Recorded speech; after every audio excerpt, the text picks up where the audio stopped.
Hello guys, இந்த வீடியோவில் இந்த நாவல் எக்ஸ்ட்ரா மேனோட 24வது எபிசோட எக்ஸ்பிளேஷன் தான் பார்க்க போகிறோம். மற்ற 23 எபிசோட எக்ஸ்பிளேஷன் பார்க்காதவங்க லிங்க் டிஸ்கிரிப்ஷனில் கொடுத்துருக்கேன், போய் செக் பண்ணி பாருங்க. அதுக்கப்புறம் யாராச்சும் இந்த வீடியோக்கு லைக் போடாம பார்த்துட்டீங்கன்னா மறக்காம லைக் போட்டு பாருங்க. அப்போ தான் அந்த வீடியோ நிறைய பேர் ரெக்கமெண்ட் பண்ணும், எனக்கு வீடியோ போறதுக்கு ஒரு மோட்டிவேஷன் வரும். போன சாப்டர்ஸ்ல நம்ம ஹீரோ வந்துட்டு அந்த கதையவே கொஞ்சம் மாற்றி அமைச்சிருந்திருப்பான். அதுக்கப்புறம் ஈயானாக்கு வந்துட்டு அவனோட பாஸ்ட்டை பற்றி தெரிஞ்சுக்கணும் அப்படின்னு சொல்லிட்டு ஆசை வந்திருக்கும். அவனுக்குமே ஆக்சுவலாக ஆசை வந்திருக்கும். அதுக்கப்புறம் என்ன நடந்துச்சு அப்படின்னு சொல்லிட்டு இந்த வீடியோவில் பார்க்கலாம்.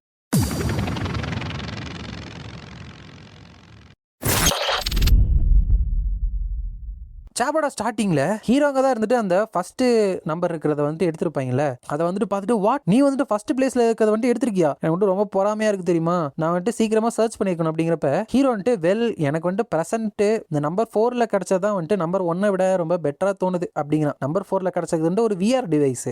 அதுக்கப்புறம் எல்லாருமே மீட் வந்துட்டு சாப்பிட்றாங்க. ஹீரோ வந்துட்டு நான் வந்துட்டு மீட்டை குக் பண்ணிக்கிறேன் மற்ற ஐட்டத்தோட சேர்த்து, நீங்க வந்துட்டு போயிட்டு ரெஸ்ட் எடுத்து சாப்பிடுங்க அப்படிங்கிறப்ப அங்க இருக்கிறவன்ட்டு வாட் சரி ஓகே அப்படின்னு சொல்ல மனசுக்குள்ள நான் இவனை பத்தி வதந்தி கேள்விப்பட்ட அதை விட ரொம்பவே டிஃப்ரெண்டா இருக்கான் அப்படின்னு நினைக்கிறான். ஏன்னா ஹீரோ பத்தி கெட்ட வதந்தி வந்து பரப்பி வச்சிருப்பானுங்களே. ஹீரோ வந்து சின்ஸ் என்னோட ஆன்டி இருந்துட்டு கொரியன் பார்பிக்யூ ரெஸ்டாரண்ட் வந்து ரன் பண்ணிட்டு இருந்தனால மற்ற யாரை விடவுமே இந்த மீட்டை வந்து பார்பிக்யூ பண்றதுல எனக்கு கான்ஃபிடென்ட் இருக்கு அப்படின்னு நினைச்சிட்டு இருக்கப்போ அந்த ஹண்டிங் கிளப் பிரசிடென்ட் இருந்துட்டு come to think of it, உங்களுக்கு வந்துட்டு சீக்கிரம் இந்த டேர்மோட எண்ட் எக்ஸாம் வந்துட்டு வந்துரும்ல, நீங்க வந்துட்டு அப்ப ரொம்ப கேர்ஃபுல்லா இருக்கணும். அந்த எண்ட் ஆஃப் டேர்ம் எக்ஸாம்ல வந்துட்டு நீங்க யாரையுமே ஈஸியா நம்பிடக்கூடாது அப்படிங்கிறப்ப அங்க இருக்கிறவங்க அவ்வளோ டஃபா அப்படின்னு கேட்கிறப்ப அது வந்துட்டு டஃப் மட்டும் கிடையாது, அந்த நேரத்துல தான் எல்லாரோட ஃப்ரெண்ட்ஷிப் இருந்துட்டு பிரேக் ஆகிறத வந்துட்டு நான் பார்ப்பேன். சின்ஸ் இது வந்துட்டு டைரக்டா ரிசல்ட் கூட கனெக்ட் ஆயிருக்கனால எல்லாருமே ரொம்ப சென்சிட்டிவா இருப்பாங்க அந்த நேரத்துல. அது மட்டும் இல்லாம உங்களுக்கு ரிப்பீட் கிளாஸை பத்தியும் தெரியும்ல, அவங்க எல்லாருமே ரொம்ப டேஞ்சரஸ் ஆனவங்க, சோ ஜாக்கிரதையா இருங்க அப்படிங்கிறப்ப ஹீரோ வந்துட்டு ரிப்பீட் கிளாஸ் அப்படிங்கிறது பேர்ல இருக்கிற மாதிரியே யார் வந்துட்டு போதுமான அளவுக்கு கிரேட் எடுக்காம அடுத்த கிளாஸ்க்கு வந்துட்டு போகாம ஃபெயில் ஆயிருக்காங்களோ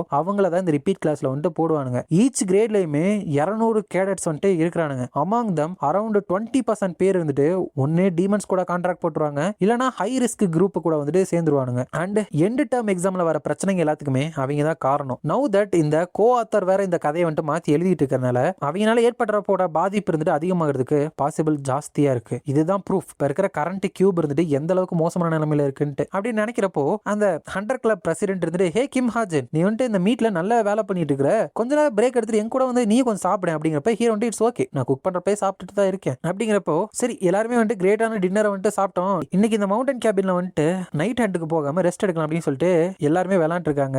ராஜாராணி மாதிரி அங்க இருக்கிற இடத்துல விளாண்டு இருக்காங்க. அதன் திருடன் மாதிரி வரும்ல, இதுல வந்துட்டு மாஃபியா அப்படின்னு வரும் போல, அதை வந்துட்டு நான் இருந்தா அப்படின்னு சொல்லிட்டு எல்லாமே ஈஸியா கண்டுபிடிக்கிற மாதிரி ஜாலியா இருக்கிற மாதிரி ஒரு விஷயத்த காமிக்கிறாங்க. ஹீரோ வந்துட்டு இந்த அளவுக்கு நான் சிரிச்சு ரொம்ப நாள் ஆச்சுப்பா அப்படிங்கிறப்ப ஹீரோக்கு வந்துட்டு அடுத்து இன்ஃபர்மேஷன் வேணும் அப்படின்னு ஒரு ரெக்வஸ்ட் வருது. ஜெர்மோ மிலன் அப்படிங்கிற ஒரு பணத்தை திருடுறவன் இருக்கான். அவன் வந்துட்டு இப்போ ஒரு அசட் மேனேஜரா இருக்கான். பட் திடீர்னு பணத்தோட காணாம போயிட்டான். அவன் எங்க இருக்கான் அப்படின்னு கண்டுபிடிக்க முடியுமா, பிக்சர் அனுப்பியிருக்கோம் அப்படின்னு வருது. ஹீரோ வந்துட்டு இந்த பேரை பாக்குறப்ப கொஞ்சம் ஜெர்மன் பேர் மாதிரி இருக்கு. ஸோ ப்ரீவியஸா இருந்த கஸ்டமர் வந்துட்டு சொல்லி தான் யாரோ என்கிட்ட கேட்குறாங்க போல அப்படின்னு சொல்லிட்டு ஹீரோட புக் ஆஃப் ட்ரூத்ல பாக்குறப்போ அந்த ஜெர்மிய மில்லர் அப்படிங்கிறவன் நேத்து ஸ்ட்ரீட்ல நடந்தான், அப்புறம் மாறு வேஷம் போட்டான், ஹோட்டலுக்குள்ள போயிட்டு மறுபடியும் மாறு வேஷம் போட்டான், இப்போ இங்க இருக்கான் அப்படின்னு சொல்லிட்டு நிறைய இன்ஃபர்மேஷன் வரப்ப ஹீரோ வந்துட்டு எனக்கு மண்டையே சுத்துதுப்பா, எனக்கு வந்துட்டு பணம் கிடைக்குதுனால அது நல்லதான், பட் இந்த எபிலிட்டி யூஸ் பண்ணதுக்கு அப்புறம் எனக்கு அவ்வளவு நல்லா ஃபீல் ஆகல அப்படின்னு சொல்லிட்டு அவர் எங்க இருக்காரு அப்படின்னு சொல்லிட்டு அனுப்பிச்சாரான். ஹீரோ கண்டு அதுக்கு 5 லட்சம் பாயிண்ட் வந்துட்டு கிடைக்குது. ஹீரோ பரவாயில்லையே சீக்கிரமா டிரான்ஸ்ஃபர் பண்ணிட்டாங்க. அதுக்கப்புறம் என்ன ஒரு நைஸான வியூ அப்படின்னு சொல்லிட்டு ஸ்மோக் பண்றது கை எடுத்துட்டு போயிட்டு நான் வந்துட்டு ஆல்ரெடி ஸ்மோக் பண்றதை குவிட் பண்ணிட்டேனா, ஐ திங்க் ஒரு 5 வருஷத்துக்கு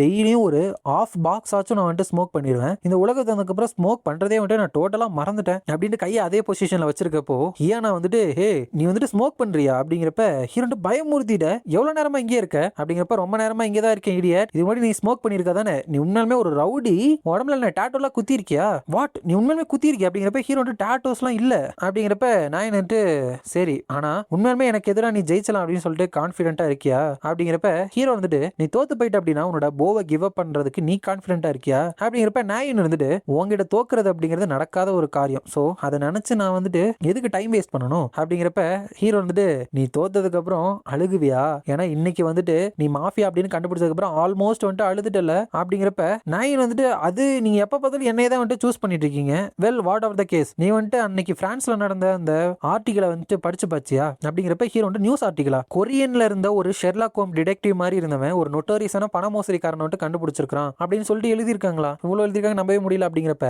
நான் இருந்துட்டு என் கூட எப்பவுமே சண்டை போட்டுட்டு இருக்கிற ஒருத்தன் அதுக்கப்புறம் ஸ்மோக் பண்ற ஒருத்தனை ஷெர்லாக் அப்படின்னு கூப்பிடுறாங்கன்னு நம்பவே முடியல அப்படிங்கிறப்ப ஹீரோ வந்து ஜஸ்ட் கொஞ்சம் போயிட்டு தூங்குறியா அப்படிங்கிறப்ப நீ சொல்லலன்னா அதை நான் பண்ணதாண்டா போறேன், பை த வே ஸ்மோக் பண்றது வந்துட்டு உண்மையுமே எப்படி இருக்கும் எனக்கு திடீர்னு கியூரியஸா இருக்குப்பா அப்படின்னு கேட்கிறா. அதுக்கப்புறம் இந்த யூஜ் நியூக் இருக்கார்ல அந்த பாஸ்டா பாக்குற டிடெக்டிவ் அவர் வந்துட்டு நான் வந்துட்டு எவ்வளவு நேரம் வெயிட் பண்ணிட்டு இருக்கணும்னு தெரியலையே, ஆல்மோஸ்ட் வந்துட்டு என்னோட லிமிட்ல வந்துட்டு நான் இருக்கேன், இன்னும் கொஞ்ச நேரம் தான் என்னோட மானம் வந்துட்டு தீர்ந்து போயிருமே அப்படிங்கிறப்பதான் ஒரு குட்டி பொண்ணு இருந்துட்டு ஒரு குழந்தைய வந்துட்டு தூக்கிட்டு வந்துட்டு ஏதோ ஒரு இடத்தோட வாசப்படியில வந்துட்டு வைக்கிறா. இவர் வந்துட்டு வாட், வெறும் அவ கிட்டு தானே அப்படிங்கிறப்ப திடீர்னு அவரோட உடம்பெல்லாம் வந்துட்டு ஏதோ ஒன்று ஆரம்பிக்குது. டேமிட், இந்த கடந்த காலத்தோட அடர்த்தி அப்படிங்கிறது ரொம்பவே அதிகமா இருக்கு. உண்மையாலுமே அந்த பொண்ணு வந்துட்டு யாரு அப்படின்னு நினைக்கிறாப்ல. அதோட இந்த சாப்டர் வந்துட்டு முடியும்.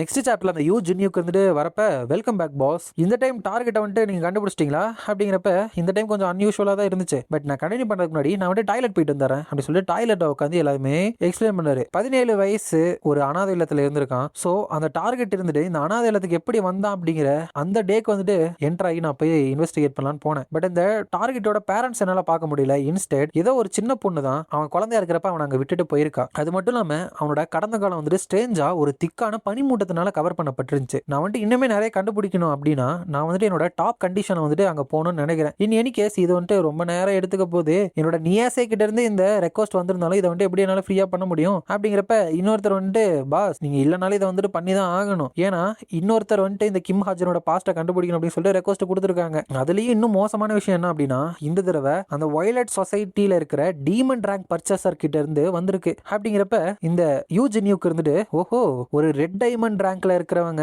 இந்த அளவுக்கு பொலைட்டா வந்துட்டு என்கிட்ட கேட்டிருக்காங்களா அந்த விஷயத்த. அது மட்டும் இல்லாம அப்நார்மல் அமௌண்ட் ஆஃப் டெபாசிட் வேற எனக்கு தரேன்னு சொல்லியிருக்காங்க. கண்டிப்பா இது இந்த கெமிலியன் ட்ரூப்போட ரெக்வஸ்டா தான் இருக்கும். லுக் அட் திஸ், கிம் ஹாஜன் கண்டிப்பா அவங்க ஏதோ ஒரு விஷயம் இருக்கு போல அப்படின்னு சொல்றாப்ல. அதுக்கப்புறம் ஹீரோ கிளாஸோட ப்ரொஃபசர் இருந்துட்டு இப்பையில இருந்து இன்னும் 4 வாரத்துல உங்களுக்கு ஃபைனல்ஸ் வந்துட்டு ஸ்டார்ட் ஆயிரும். அந்த ஃபைனல் எக்ஸாமுக்கான பிராக்டிகல் எக்ஸாம் எல்லாமே மிட் டர்ம் எக்ஸாமோட விட ரொம்பவே கஷ்டமா இருக்கும். நீங்க வந்துட்டு இந்த செமஸ்டர் முழுக்க ஹீரோவாகிறதுக்கு என்னென்ன கத்துக்கிட்டீங்க அப்படிங்கிற எல்லாத்தையுமே டெஸ்ட் பண்ற மாதிரி இருக்கும். ஸோ நல்லா ப்ரிப்பேர் ஆயிருங்க. அப்படிங்கிறப்ப ஹீரோ வந்துட்டு அந்த மிட் டர்ம்ஸ் மாதிரி இது ரொம்பவே என்டர்டைன்மெண்டா இல்லாம ஃபைனல்ஸ்க்கு வந்துட்டு ஒரு அரீனாவோ இல்ல ஆடியன்ஸோ வந்துட்டு ப்ரிப்பேர் ஆக மாட்டாங்க. இந்த ஃபைனல்ஸை வந்துட்டு ஒரு கொரியால இருக்கிற சர்டன் ரிமோட் ஐலாண்ட்ல தான் வந்துட்டு நடத்துவாங்க. த சர்வைவல் எக்ஸாம் மான்ஸ்டர்ஸும் பீஸ்டும் ஓவர்ஃப்ளோ ஆயிட்டு இருக்கிற அந்த ஐலாண்ட்ல வந்துட்டு நடத்துவாங்க. பட் அந்த கோ ஆத்தர் வந்துட்டு இன்வால்வ் ஆனா அப்படின்னா நிறைய சேஞ்சஸ் வந்துட்டு இதுல நடக்க தான் போகுது. அது மட்டும் இல்லாம கோ ஆத்தர் இல்லாம இன்னுமே நிறைய வேரியபிள்ஸ் வந்துட்டு இருக்காங்க அந்த ரிப்பீட் கிளாஸ்ல இருந்து வர ஆளுங்க மாதிரி. ஸோ நான் வந்துட்டு ரொம்ப ஜாக்கிரதையா இருக்கணும் அப்படின்னு நினைக்கிறப்போ அந்த ப்ரொஃபசர் வந்துட்டு